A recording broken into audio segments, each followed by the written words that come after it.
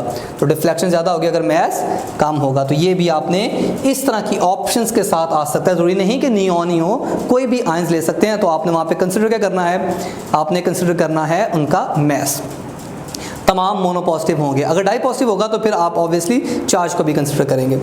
और लेकिन ऐसी मिसाल बहुत रेयर है, आपकी बुक में मौजूद नहीं है और डाई पॉजिटिव आयन आसानी से प्रोड्यूस भी नहीं हो सकते। तो बेटा नेक्स्ट है डी का ताल्लुक मैग्नेटिक फील्ड के साथ, डिफ्लेक्शन का ताल्लुक मैग्नेटिक फील्ड के साथ, कि अगर हम मैग्नेटिक फील्ड की स्ट्रेंथ में यानी एक दफ़ा एक्सपेरिमेंट करें, वो मैग्नेटिक फील्ड कम रखें, देन मैग्नेटिक फील्ड को इंक्रीज़ करें, फिर फर्दर इंक्रीज़ करें, तो अगर हम एच को इंक्रीज़ करते हैं तो यकीनन एक स्ट्रॉन्ग मैग्नेट आयंस को ज़्यादा जल्दी फॉल करेगा और ज़्यादा डिफ्लेक्ट करेगा कंपैरेटिवली एक वीक मैग्नेट से। तो आप H को और इसके रिलेशनशिप को भी देख सकते हैं। फिर इलेक्ट्रिक फील्ड, आप एक पत्थर को 3 एक जैसे पत्थर उठाएं, उनको आप फेंकें, एक को आप थोड़ी कम पावर से फेंकें, एक को ज़्यादा और एक को बहुत ज़्यादा पावर से फेंकें, तो जिसको आप ज़्यादा पावर से फेंकेंगे वो दूर जाके गिरेगा, एक लार्ज जो है कर्वेचर पाथ वो अटेन करेगा।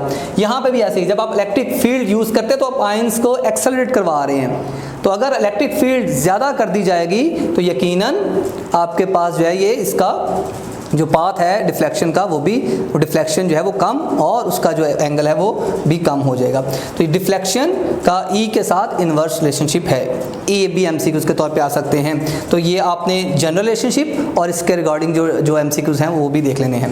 लास्ट में हमारे पास इसी बात को रेडियस के अकॉर्डिंग भी पूछा जा सकता है कि विच of the following will form A greater radius and which of the following will form a smaller radius. तो बेटा ये वाली बात भी आपने इसको देखनी है कि इसमें रेडियस के एतबार से डिफ्लेक्शन और रेडियस के एतबार से एमसीक्यूज इन जनरली जनरेट होते हैं, इसलिए मैंने 2 दफ़ा इसको फार्मूला को लिखा है। अदरवाइज दोनों बातें हैं, रिलेशनशिप तो मैस एच और ई के साथ सेम ही है, लेकिन डिफ्लेक्शन और आर इटसेल्फ इन्वर्सली प्रोपोर्शनल है ना, कि आपके पास अगर मैस ज़्यादा होगा, जिसका मैस ज़्यादा होगा उसका रेडियस भी, उस दायरे का सेमी सर्कुलर पाथ का रेडियस भी ज़्यादा बनेगा। तो बेटा ये वाली बात आपने इसको देख लेनी थी।